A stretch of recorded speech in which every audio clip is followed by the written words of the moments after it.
Oi, pessoal, tudo bem? Nós vamos falar um pouquinho na nossa aula de inglês hoje sobre verbo to be, tá, pessoal? Então vamos lá. Os verbos são palavras que são usadas para indicar uma ação praticada, tipo andar, estudar, por exemplo.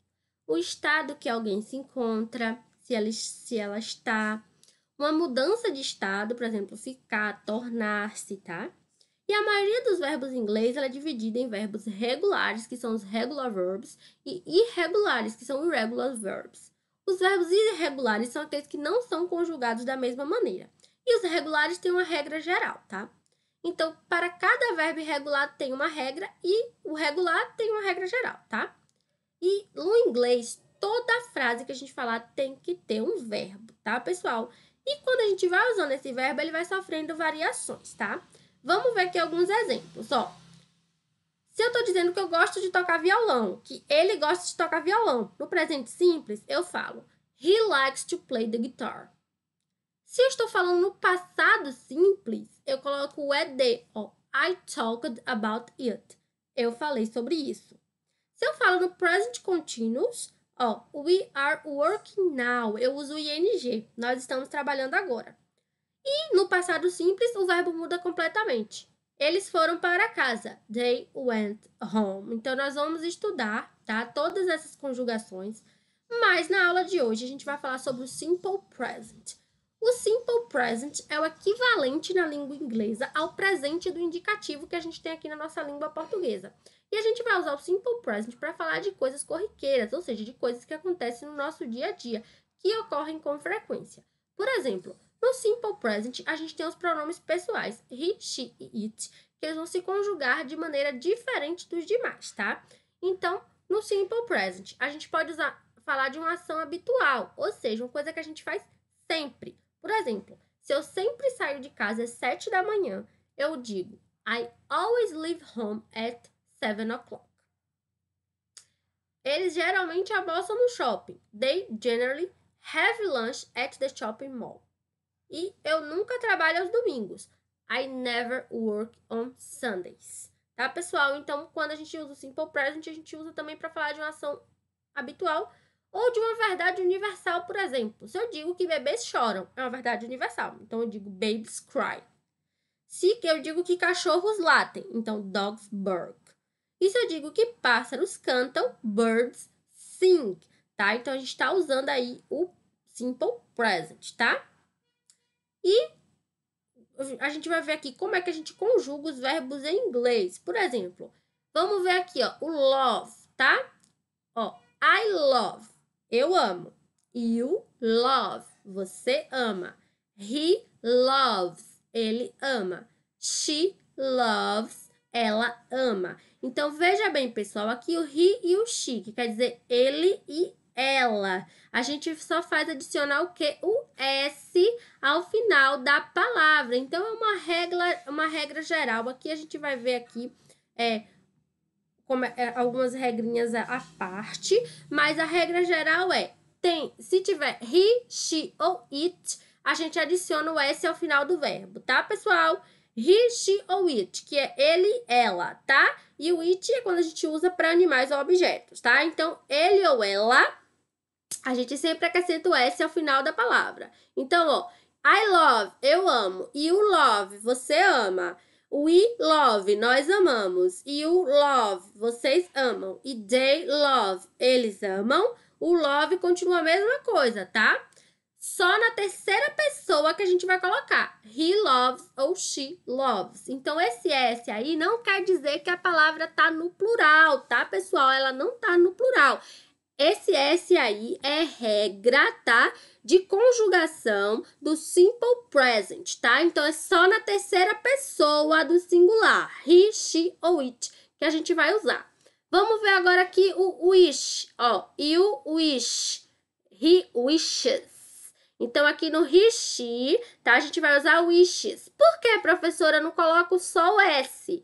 Porque é regrinha, ó. Verbos que terminam em S, SH, CH, O e X, em vez do S, eles vão receber o ES, tá? Então, isso acontece com wish e aqui com go, ó. He goes. She goes, tá, pessoal? A gente coloca o ES no final, porque essas palavras aqui, ó, wish termina com SH, né?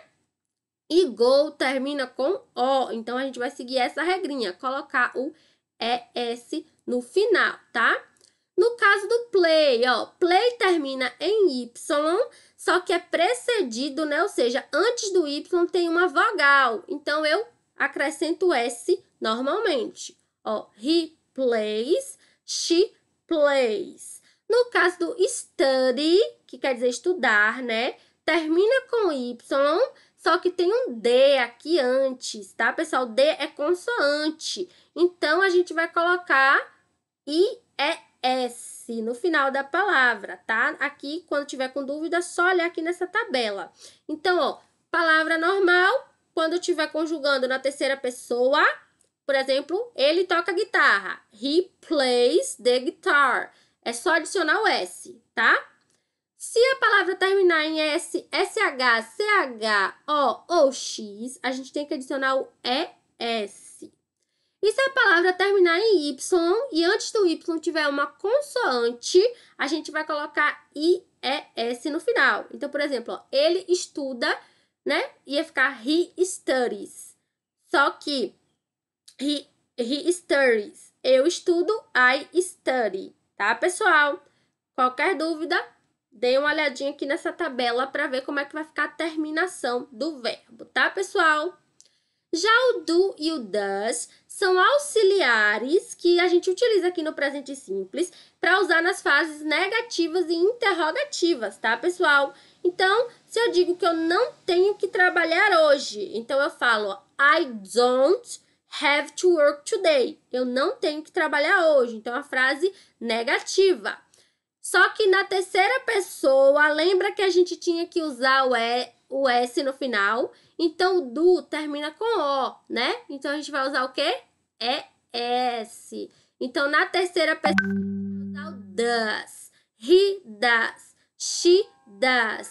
It does. Tá, pessoal? E nas outras, no we e no they, a gente vai usar o do.